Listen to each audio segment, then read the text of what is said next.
Have has auxiliary verb or principal verb. He has bought a book. সে একটি বই কিনেছে। Have has অর্থ আছে, পাওয়া, খাওয়া। প্রেজেন্ট টেন্স বা ভার্ব 1। had past tense বা ভার্ব 2। had past participle বা ভার্ব 3।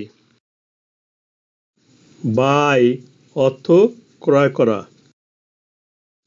প্রেজেন্ট টেন্স বা ভার্ব 1। bought past tense বা ভার্ব 2। bought past participle বা ভার্ব 3।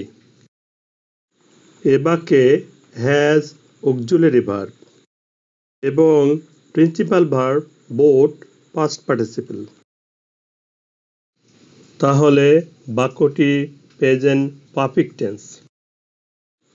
এখানে auxiliary verb has present perfect tense গঠনে সহায়তা করতেছে। has যখন auxiliary verb হবে তখন ইহার কোনো অর্থ থাকবে না। He has a book. তার একটি বই আছে। এ বাক্যে has ছাড়া আর কোনো ভার্ব নেই।